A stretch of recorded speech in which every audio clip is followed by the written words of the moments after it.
fais des diarrhées. Aujourd'hui, j'ai fait plusieurs fois la diarrhée, par exemple, plus de 10 fois, j'étais aux toilettes. Près de 10 fois, je fais des diarrhées bizarres. Bon, vous savez que j'ai fait aussi plusieurs jours sans manger. Je n'avais rien dans mon ventre. Vous dites tout le temps que vous avez été séquestré, vous n'avez pas, ils vous ont pas alimenté, c'est ça? Non, je n'ai pas alimenté, mais à la dernière minute, ils ont voulu me forcer. Ils ont voulu me mettre quelque chose dans la bouche, mais j'ai refusé de mettre ça dans ma bouche comme j'étais limité. Je sens des étouffements. Il y a aussi mes pieds un peu enflés.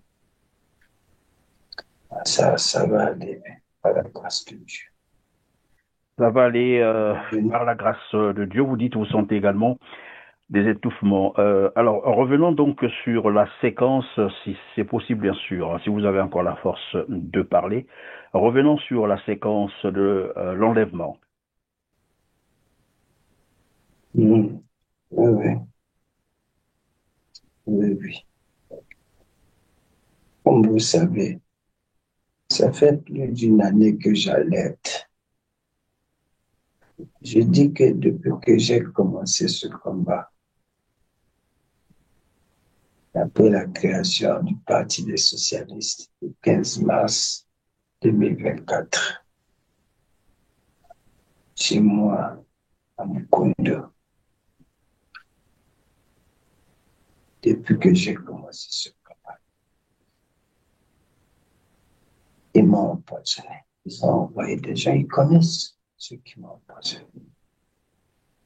Ils m'ont menacé de mort. Ils ont tenté de m'assassiner, ils ont agressé. Je devais me protéger. Je ne pouvais pas continuer à me laisser faire. Je suis donc rentré en clandestinité. J'ai vécu depuis 1 an avec ma femme et mes 3 enfants en clandestinité, comme un voleur dans mon propre pays. J'avais peur parce que je ne pouvais pas mettre ma famille en danger, mon père, ma mère, mes frères. Je voulais garder ma famille éloignée de ce combat politique. Parce que je dois vous dire qu'on a en face de nous un régime criminel de M. Sassou. Et je ne veux pas que ma famille puisse être victime des crimes de ce régime. Que je me suis éloigné de ma famille.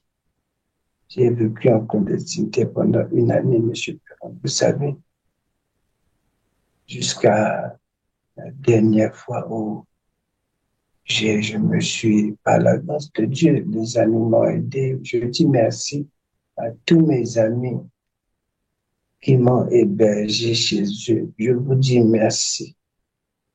Mes amis m'ont hébergé chez eux avec mes enfants, ma femme. Ils ont été discrets. Je vous dis merci. La dernière fois que j'ai été agressé, ils ont tenté de me tuer. Il faisait soir. J'étais chez mon ami.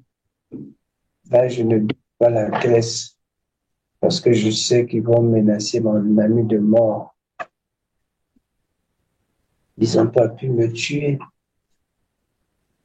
J'ai encore changé d'endroit pour me cacher.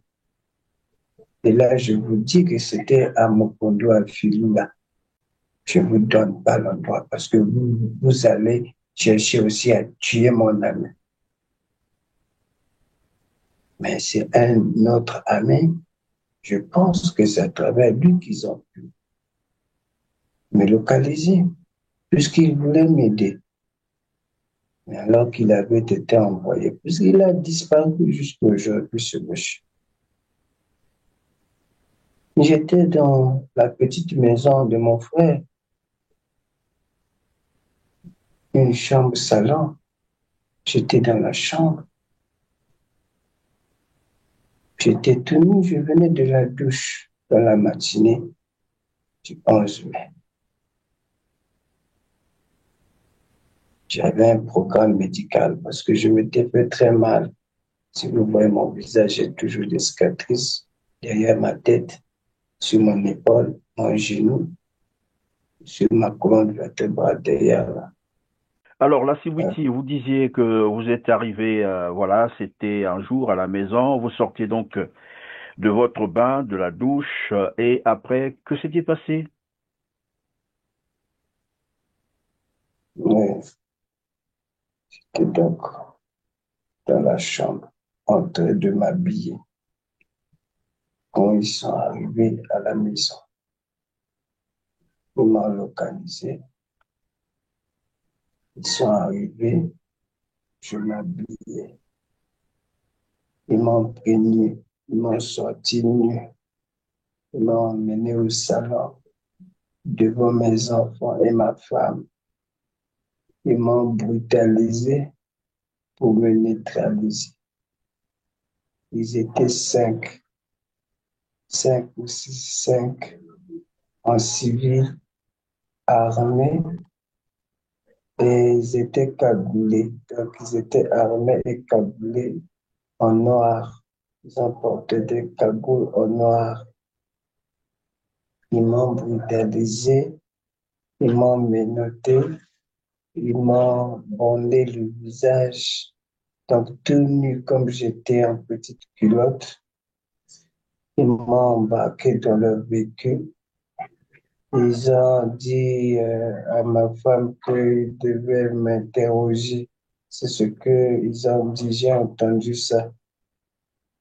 Et c'est ma femme qui m'a dit après que leur véhicule avait été de couleur noire, un véhicule de couleur noire. C'est ce que ma femme m'a dit, en tout cas. Elle m'a dit que le véhicule était de couleur noire. C'est ce qu'elle m'a dit. Moi, je n'avais pas vu ce véhicule-là puisqu'il m'avait déjà bandé le visage. Donc, j'avais le visage bandé. Je ne pouvais pas voir de véhicule. Donc, je ne savais pas de quel véhicule il s'agissait. Non, ça, je ne connaissais pas. Donc, ils sont partis avec moi comme ça. On a roulé pendant des heures, Monsieur Perrin. Pendant des heures, je ne pouvais pas calculer le temps, mais on a mis du temps. Nous avons roulé pendant des heures. C'était très loin jusqu'à ce que nous sommes arrivés. Et ils m'ont mis dans une salle qui était très calme. Il n'y avait pas de bruit, même pas le bruit d'une mouche ou d'un moustique. Je n'entendais rien, même pas les voix humaines. Ils m'ont attaché sur une chaise avec une corde. Comme ils m'avaient bandé la bouche, ils m'ont enlevé le bandeau sur la bouche. C'est là où j'ai entendu des gens parler une langue que je n'ai jamais entendue. Bon, je ne sais pas, il s'agissait de quelle langue. C'est comme si c'était des étrangers, je ne sais pas, qui étaient avec des Congolais, puisque leur chef était des Congolais. Mais ceux qui m'ont enlevé le bandeau sur la bouche, comme je vous ai dit, je les ai suspectés qu'ils communiquaient dans une langue que je ne comprenais pas. C'est ce que je suis en train de dire. Après, ils m'ont enlevé ce bandeau sur la bouche, ils ont dit enlever ça, sinon il ne va pas respirer. J'étais sur une chaise attachée, toujours mon visage bandé. Ils m'ont abandonné là. Pendant des jours, je ne pouvais pas calculer. J'ai même cru que ça faisait déjà même un mois. Pendant des heures, des jours, Pardon, vous êtes sans en train de rien dire quand vous êtes manger. arrivé, pardon. Vous êtes arrivé, vous dites, dans une salle, après avoir roulé pendant des heures, ça veut dire que c'est très loin, et vous êtes arrivé, on vous a fait entrer dans une salle où vous n'entendiez plus rien, même pas, voilà, les mouches qui pouvaient voler, pas des, voilà, des voix humaines. Et donc, un milieu beaucoup calme, beaucoup calme. Et on vous a donc installé sur une chaise, on vous a attaché, ligoté sur, voilà, cette chaise. Et vous êtes resté sur cette chaise pendant tout le temps qu'on vous a séquestré, les 10 jours. Je suis resté là, je ne sais pas le nombre de jours. Pour moi, je croyais que ça faisait même un mois. Mais je suis resté là pendant longtemps. J'ai uriné sur place, comme j'avais mangé avant. J'ai fait les selles sur place. J'étais nu comme vous m'avez vu là, avec ma petite culotte. Dieu merci, ils m'avaient jeté un seau d'eau sur le corps quand ils sont arrivés. Après quelques jours, il y a un monsieur, je pense que c'est le chef, un Congolais, bien sûr. Une voix peut-être que j'ai pu reconnaître. Il devait être un chef militaire, puisque j'entendais les souliers des militaires. Et je pense que c'était quelque chose de coordonné. C'est lui qui m'a interrogé. Il m'a d'abord interrogé, après m'avoir torturé un peu, m'intimider, m'agresser un peu pour m'intimider, en me disant que si je parlais, je répondais la vérité, il devait me laisser dans le vivant. Pourquoi moi je critique le régime de Sassou qui m'envoie, qui est derrière moi, qui sont mes soutiens, qui me soutient, et que moi j'ai porté atteinte à la sécurité de l'État, j'ai, euh, je crois, ils ont dit quoi, j'ai voulu renverser les institutions de la République du Congo. Ça, ce sont leurs termes et que je devais te tuer, je devais te tuer. Et eux qui vous disent que vous devriez être tué, c'est ça. Ils vont me tuer. J'ai voulu renverser les institutions. Avez-vous des armes? Est-ce que vous avez des armes de guerre? Est-ce qu'il y a des étrangers derrière vous? Vous avez appelé au renversement des institutions.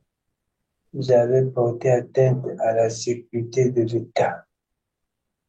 Moi, là, si j'ai porté atteinte à la sécurité de l'État, c'est ça sous la sécurité de l'État. Ça sous Nguesso, c'est l'État congolais. Je me suis posé des questions. Je n'ai pas voulu répondre. Ils m'ont agressé, ils m'ont intimidé. J'ai répondu ce que je pouvais répondre. Je ne peux pas tout vous dire ici, tout le traitement qu'ils m'ont. Ce sont des criminels. Non, mais on a tout de même besoin de savoir parce qu'on ne sait jamais. C'est toujours bien que le monde sache ce qu'on vous a fait là-bas, comment on vous a traité. Vous dites, quand vous êtes arrivé, on vous a installé sur la chaise, voilà, ligoté sur la chaise, tel qu'on vous avait pris à la maison, c'est-à-dire avec votre petite culotte, et vous êtes resté pendant toute cette période donc de séquestration, les 10 jours, vous êtes resté comme ça, pas de chemise, rien du tout, rien qu'avec votre petite culotte attachée sur la chaise, c'est ça. Complètement nus, nullement humiliés. Je n'ai plus de dignité à cause du Congo, à cause de mon amour pour le Congo. Parce que j'ai décidé de dire la vérité. Qui me soutient? Qui est derrière moi? Parce que j'ai des armes de guerre. J'ai porté atteinte à la sécurité de l'État congolais. Moi, la Simbouti. On ne veut plus me voir avec des hommes politiques ou les organisations de droits de l'homme. Sinon, on va me tuer. Je dois quitter le territoire congolais dans une semaine. Si je suis toujours sur le territoire, on va me tuer. C'est ma dernière chance. C'est ma dernière chance. On m'a torturé, torturé. Moi, je dois quitter le territoire congolais dans une semaine, alors que ça fait plus d'une année que je vis en clandestinité. Vous disiez, ils vous ont interdit de vous rapprocher encore des hommes politiques, des organisations non gouvernementales, c'est ça, les organisations de la société civile. Ils veulent plus vous voir à côté de, voilà, des politiciens ou des acteurs de la société civile et qu'ils vous ont donné une semaine, c'est ça, pour quitter le Congo. C'est ça? Exactement, exactement. Non, mais là, c'est après m'avoir torturé. Ils ont exigé que je quitte le pays avant qu'ils puissent m'éliminer physiquement. C'est ce qu'ils m'ont dit. Je rapporte. Après, le monsieur, leur chef est sorti.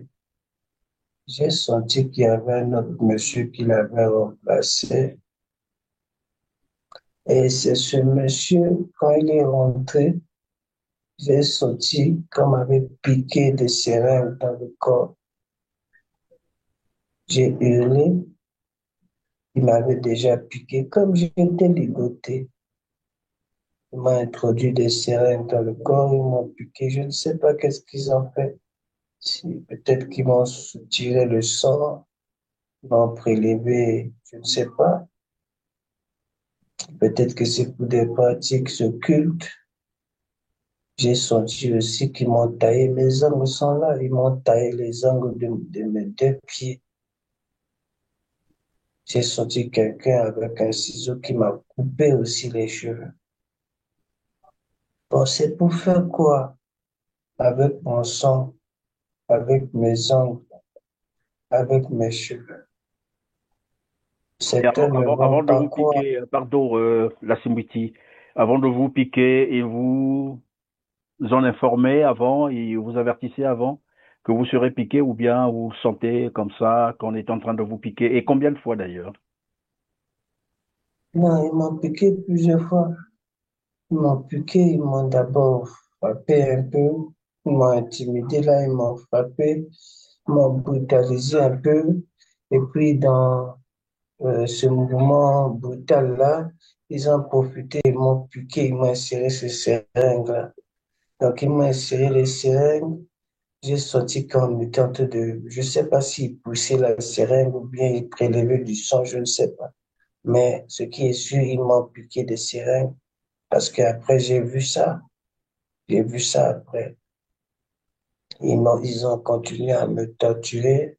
Et après un moment, ils m'ont jeté un seau d'eau parce que j'étais très fatigué. Moi, j'étais un seau d'eau. Il y a quelqu'un qui est venu avec quelque chose qui voulait me mettre dans la bouche. J'ai refusé, j'ai fait ça comme j'étais ligoté là. J'ai insisté de ne pas mettre ça dans ma bouche. Et après, je crois quelques heures, ils sont arrivés là, ils m'ont brutalisé là, ils m'ont torturé. Et puis, il y a leur chef qui est arrivé, ils m'ont mis dans le véhicule. Nous avons roulé plusieurs heures, plusieurs heures. Et je me suis retrouvé donc à Madougou de Poto, là, le Madougou qui va vers la ville, là où il y a plein d'herbes au coin, là, c'est là où ils m'ont abandonné dans cette rivière-là. Donc, ils m'ont laissé là, j'étais tout nu. Il faisait tard la nuit. Il faisait tard quand trois jeunes hommes passaient. Bon, ils étaient trois, mais il y a deux qui m'ont sauvé. Un croyait que j'étais fou. J'étais un fou. Ils m'ont pris toute ma dignité. J'étais un fou. Filmé quand on va à l'hôpital.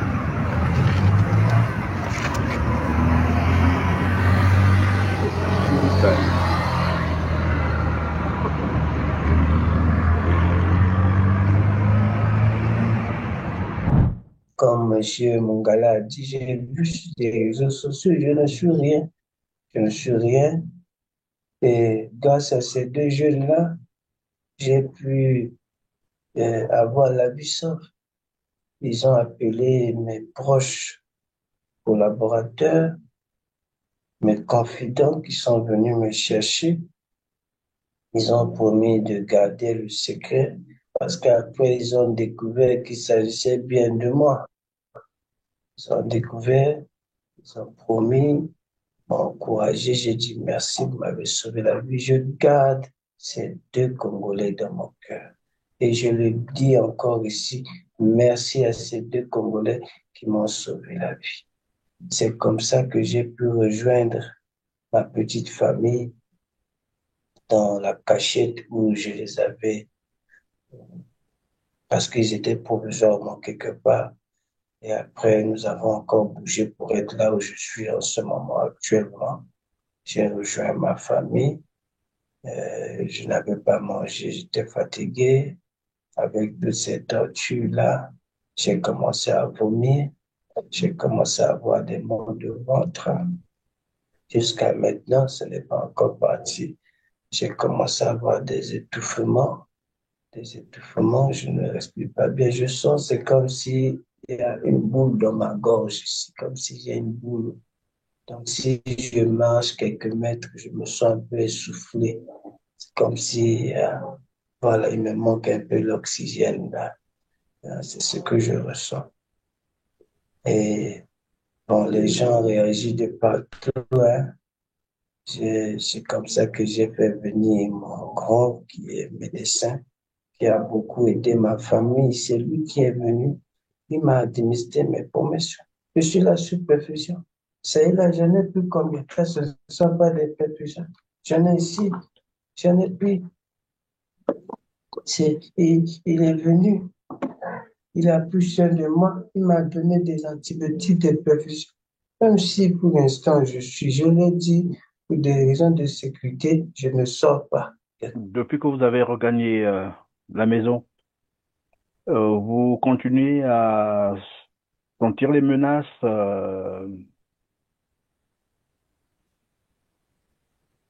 Mais je vous dis ici, qu'ils me disent, qu'est-ce que moi j'ai fait? Quel est le crime que j'ai commis pour porter atteinte à la sécurité de l'État? J'ai commis quel crime? Qu'ils me disent, je ne suis pas un voleur, je ne suis pas un criminel. Denis Sassou Nguesso, qui était un criminel, lui et son fils, Denis, qui était des criminels, et tous ses proches, tout ce gouvernement, tous ces bandits, ces voleurs, ces Mongala, tout ce monde, ces criminels-là, ils vaquent librement à leurs occupations. C'est eux, les criminels. Moi, j'ai fait quoi? Porter atteinte à la sécurité de l'État. Sassou a fait 40 ans, dites-moi un peu. Qui peut faire 40 ans au pouvoir et ne pas se gêner? Qui c'est qui ça? Est-ce que Sassou est un être humain? 40 ans au pouvoir, mais il ne se gêne pas. Non, soyons sérieux. Moi, j'ai fait quoi? Quel crime que j'ai commis? Hein? Et je suis Monsieur Mongala, je viens de le suivre sur les réseaux. Il dit qu'on ne me connaît pas et que mon parti politique n'est pas répertorié. Lui, Mongala, il a quand même, ça ne fait rien. On ne me connaît pas, mon parti politique n'est pas répertorié. Merci. Répertorié où? Auprès de quel gouvernement? Ils ne savent pas que leur gouvernement est légitime. Comme je ne suis rien et comme ils ont décidé, eux, de me chasser de ce pays, je ne vais pas quitter ce pays. Je ne vais pas quitter ce pays, Monsieur Perrin. Je ne vais pas aussi quitter ce pays parce que hier, dans la journée d'hier, je vais vous envoyer les preuves. Nous allons commencer avec les preuves. Comme moi, je ne suis rien, je vais les montrer les preuves. Hier, ils m'ont menacé. Dieu merci, un militaire en tenue. J'ai pris les captures d'écran sur WhatsApp qui me dit que moi, je n'écoute pas et que ils sont à ma recherche, ils vont m'éliminer physiquement. Ils ont eu le guet de m'avoir libéré. J'ai les preuves avec moi. De Ça ces veut dire menaces, qu'il continue j'ai à, combien de preuves de menaces? il continue à proférer les menaces à ton encontre, c'est-à-dire, ils veulent t'éliminer coûte que coûte, c'est ça? Mais ils ont dit que je dois quitter le pays dans une semaine. Moi, j'ai porté atteinte à la sécurité de l'État, on doit me tuer. L'État, c'est Sassou. Il faut qu'on le dise. Il est temps de libérer notre pays de la dictature du criminel Denis Sassou Nguesso. Et c'est ce que les Congolais doivent savoir. Nous devons nous lever comme un seul peuple pour dire à Sassou Nguesso que c'est un voleur, c'est un criminel, et il est temps pour lui d'arrêter. On doit le stopper. C'est vrai, aujourd'hui, j'ai été humilié. J'ai été humilié. Merci. Je ne suis rien. J'ai été trimballé nu. Merci. Je ne suis rien. Lassim Witi, vous avez dit, en fait, en récapitulatif, hein, c'est ça. Je vais simplement récapituler. Vous nous avez dit que le 11 mai 2025, vous avez été enlevé chez vous. Vous vous trouviez dans votre chambre après une douche. C'est dans votre... Je dois vous dire, je perds. Et je crois que mon parti politique, les socialistes, va faire des déclarations prochainement par la grâce de Dieu. Je veux terminer en remerciant tous ceux qui se sont mobilisés pour que je sois aujourd'hui vivant. Je vous dis merci beaucoup. Les Congolais, le peuple congolais que j'aime beaucoup, la diaspora, les leaders politiques de l'opposition que j'appelle à l'unité, à l'unité. Nous sommes divisés. Nous devons nous unir pour combattre Sassou Nguesso et le chasser à la tête de notre pays. Je vous dis merci, tous les leaders de l'opposition, M. Mirassa, tous ceux qui ont soutenu Bassine Petit, les médias, je vous dis merci. Merci à tous ceux qui ont réagi également. Je ne peux pas citer tous les noms, mais j'ai vu, j'ai été vraiment soulagé de voir que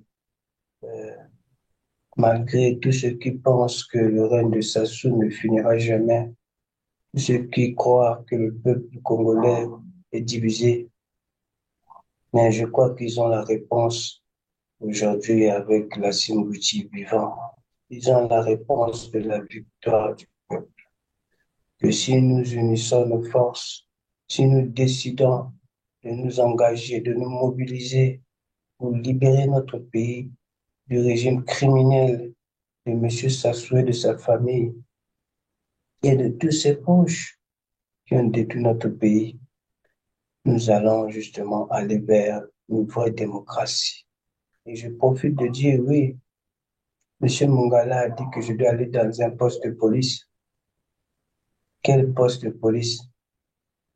Aucun service n'est compétent en République du Congo de Sassou Nguesso. Aucun. Quelle police? Il y a une police au Congo? Près de 10 fois. On a pris mes plaintes au parquet de Kongakala, on a jeté dans les toilettes. C'est ça. Je n'ai eu aucune suite. Ils ont dit qu'ils n'ont pas vu mes plaintes là-bas, non? C'est ça. C'est toujours ça.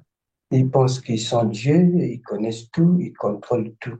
C'est ce qu'ils pensent. Ils sont orgueilleux. Tous ces gens-là, les Mongala, les Okongakala, commençant par Sassou. Moi, j'ai déposé des plaintes là-bas. Et là, je veux passer au niveau international. Je veux déposer des plaintes sur le plan international, pas à la justice de Sassou Nguesso. Pour l'instant, c'est la justice de Sassou. Il n'y a pas de justice au Congo. Vous avez vu le traitement que j'ai reçu. Le Congo de Sassou Nguesso est un Congo injuste. Et nous devons balayer tous ces criminels-là. Nous devons balayer notre pays des injustices afin de construire un nouveau Congo. Je me soigne avec mon médecin personnel et je sais que Dieu va me garder. Même si je meurs demain, les Congolais vont me dire merci un jour. Et il y aura d'autres Lassine Bouti qui vont continuer à se battre contre les injustices, contre tous les régimes injustes en République du Congo, comme les socialistes, qui ont pour objectif de combattre tous les régimes injustes, pas seulement Sassou. Même demain, s'il y a un autre président qui arrive, on va le combattre s'il est injuste. C'est ça notre objectif. peuple congolais. Et je vous promets que je n'abandonnerai jamais. J'aime le Congo, j'aime le Congolais, je vous aime et je suis prêt à me sacrifier, comme vous avez vu, pour le Congo, pour mon pays que j'aime autant, pour le Congolais que j'aime. Je vous aime, j'aime tous les Congolais partout où vous êtes. Et j'ai fait ça malgré les douleurs que je sens en ce moment.